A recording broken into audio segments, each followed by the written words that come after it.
తాజా సమాచారం కోసం 95 న్యూస్ ఇప్పుడు యాప్ లో మీ ముందుకు వచ్చింది. వెంటనే డౌన్లోడ్ చేసుకుని న్యూస్ అప్డేట్ తెలుసుకోండి. ప్రతి క్షణం ప్రజాక్షేమం కోసం. కేసీఆర్ పతనం స్వయంకృత అపరాధం. ఉమ్మడి ఆంధ్రప్రదేశ్ రాష్ట్రం నుంచి విడువది ప్రత్యేక తెలంగాణగా రాష్ట్రంగా తెలంగాణ ప్రాంతం 2014లో ఆవిర్భవించిన సంగతి అందరికీ తెలిసిన విషయమే.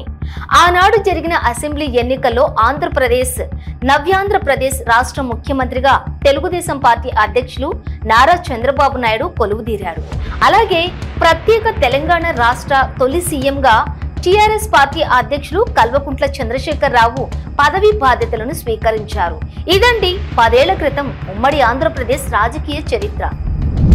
తానే తెలంగాణ ప్రత్యేక రాష్ట్రం తెచ్చానని, అందుకోసం ప్రాణత్యాగానికి సిద్ధపడ్డానని కేసీఆర్ ఊతపదంగా మార్చుకున్నారు.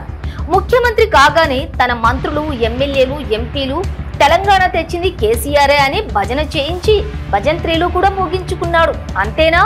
దళితుని ముఖ్యమంత్రి చేస్తానన్న ఇచ్చిన వాగ్దానం నిజమే, కానీ కొట్లాడి తెచ్చుకున్న తెలంగాణ పాలన అనర్హుల చేతికి పోతే బాగుండదని తానే ముఖ్యమంత్రినని స్వయంభూ ప్రకటన చేసుకున్నారు. అంతేనా? తన కనుసన్నల్లోనే అని అనవచ్చు, లేదా తన కనుగోటితోనే కేసీఆర్ తెలంగాణ రాష్ట్రాన్ని దాదాపు 10 ఏళ్లు పరిపాలించారు. ముచ్చటగా మూడోసారి కూడా ముఖ్యమంత్రి అవుతానని కేసీఆర్ ప్రగాఢ విశ్వాసంతో గత ఏడాది నవంబర్లో జరిగిన అసెంబ్లీ ఎన్నికల బరిలోకి తన బీఆర్ఎస్ పార్టీ శ్రేణులతో కలిసి దిగారు. కేసీఆర్ అంచనాలు, వ్యూహాలు దారుణంగా దెబ్బతిన్నాయి. గజ్వేల్, కామారెడ్డి 2 అసెంబ్లీ నియోజకవర్గాల నుంచి పోటీ చేసిన ఆయన ఒక కన్ను లొట్టపోయి బతికి బట్ట కట్టినట్లు కామారెడ్డిలో ఓడిపోయి గజ్వేల్లో గెలిచి పరువు కాపాడుకున్నారు.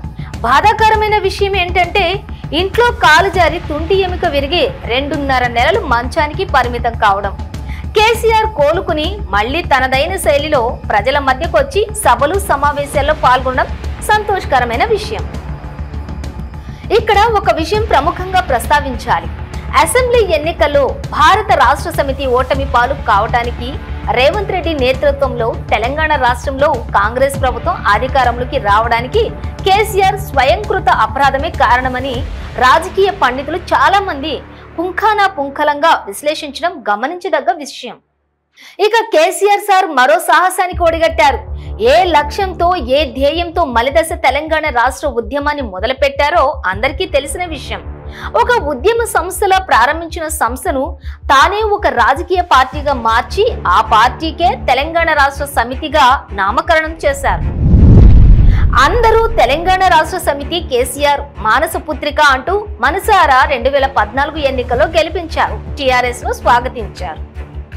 కానీ 2019 ముందస్తు అసెంబ్లీ ఎన్నికల్లో టీఆర్ఎస్ పార్టీని ఒంటి చేత్తో గెలిపించుకుని రెండోసారి కల్వకుంట్ల చంద్రశేఖరరావు ముఖ్యమంత్రి పీఠాన్ని అధిరోహించారు. కానీ కాకూడదేమో అహమో, అహంకారమో లేదా ఆత్మవిశ్వాసమో భారతదేశ రాజకీయాలను శాసించాలనుకున్నారు. తాను దేశ ప్రధానిని ఎందుకు కాకూడదు అనుకున్నారు. ఆశ్చర్యం అనుకున్నదే తదవుగా తన మానస పుత్రిక తెలంగాణ రాష్ట్ర సమితిని భారత రాష్ట్ర సమితిగా మార్చేశారు. తెలంగాణ రాష్ట్ర సమితి అనే మానస పుత్రికకు ఘోరీ కట్టేశారు. అంతేనా? భారత రాష్ట్ర సమితి జాతీయ అధ్యక్షులుగా తనకు తానే ప్రకటించుకున్నారు. కేంద్రంలో అధికారంలో ఉన్న భారతీయ జనతా పార్టీకి వ్యతిరేకంగా నానా రభస చేశారు. ప్రధాని నరేంద్ర మోడీని బద్ధ శత్రువుగా చూస్తూ రాష్ట్రానికి పలు పర్యాయాలు వచ్చిన ప్రధానిని స్వాగతించడం అటుంచి కనీసం ప్రోటోకాల్ ధర్మాన్ని కూడా పాటించకుండా జ్వరం అని ఒకసారి, అనారోగ్యం అని ఒకసారి, ఇలా స్కూల్ ఎగ్గొట్టేందుకు బడి పిల్లలు సాకులు చెప్పినట్లుగా చెప్పి సాక్షాత్తు భారత ప్రధానిని కూడా అవమానించారు కేసీఆర్ సారు. అంతేనా? కేంద్ర ప్రభుత్వానికి వ్యతిరేకంగా హర్యానా, పంజాబ్ రైతులు ఉద్యమిస్తే ఆ రైతు నాయకులను హైదరాబాద్ కు పిలిపించుకొని ప్రభుత్వ లాంఛనాలతో స్వాగత సత్కారాలు చేయడం చూసి రాష్ట్ర ప్రజలే కాదు దేశ ప్రజలందరూ ఇది విడ్డూరం అని తమ మనసులను తామే నొప్పించుకోలేదా? అంతేనా? కేసీఆర్ సార్ పంజాబ్ రాష్ట్రానికి వెళ్లి తెలంగాణ రాష్ట్ర ప్రభుత్వం తరఫున కోట్లాది రూపాయలను వితరణగా పంచలేదా? ఇదిలా ఉంటే ఢిల్లీ వెళ్లి ఆ రాష్ట్ర ముఖ్యమంత్రి కేజ్రీవాల్ ను కలిశారు. అలాగే పశ్చిమ బెంగాల్ సీఎం మమతా బెనర్జీని కలిశారు. పనిలో పనిగా బీహార్ వెళ్లి మాజీ ముఖ్యమంత్రి లాలూ ప్రసాద్ యాదవ్ ను, ఆయన కుమారులను కూడా కలిశారు. అలాగే ఉత్తరప్రదేశ్ వెళ్లి మాజీ ముఖ్యమంత్రి స్వర్గీయ ములాయం సింగ్ యాదవ్ కుమారుడు మాజీ ముఖ్యమంత్రి అఖిలేష్ యాదవ్ ను కలిశారు. తమిళనాడు వెళ్లి కరుణానిధి కుమారుడు ముఖ్యమంత్రి స్టాలిన్ ను కలిశారు. ఇదంతా ఎందుకంటే ప్రధాని మోదీకి అధికారంలో ఉన్న బీజేపీ ప్రభుత్వానికి కేసీఆర్ చేసిన నిర్వాకం.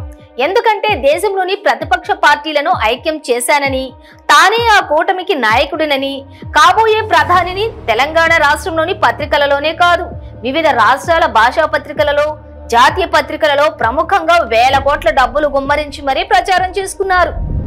దేశ ప్రధానిని తిట్టిన తిట్టు తిట్టకుండా తిట్టిన కేసీఆర్ హఠాత్తుగా తన తీరు మార్చేసుకున్నారు. కేంద్ర హోంశాఖ మంత్రి అమిత్ షాతో ఇతర కేంద్ర మంత్రులను కలవడానికి చాలాసార్లు ఢిల్లీ వెళ్లారు. ఎందుకంటే తన కూతురు కల్వకుంట్ల కవితను రక్షించుకునేందుకు.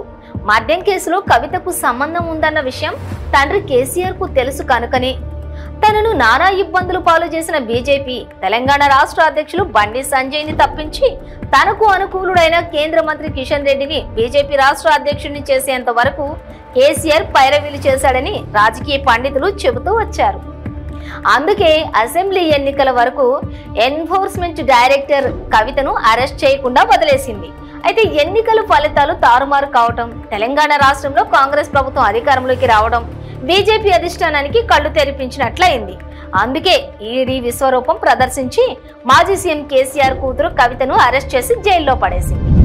ఇదంతా కేసీఆర్ అహంకారం పతనం కావడానికి దారి తీసిన కారణాలలో కొన్ని. ఇక కాలమే నిర్ణయించాలి మరి కల్వకుంట్ల చంద్రశేఖరరావు భవిష్యత్తును, బీఆర్ఎస్ పార్టీ భవితను. జై హింద్.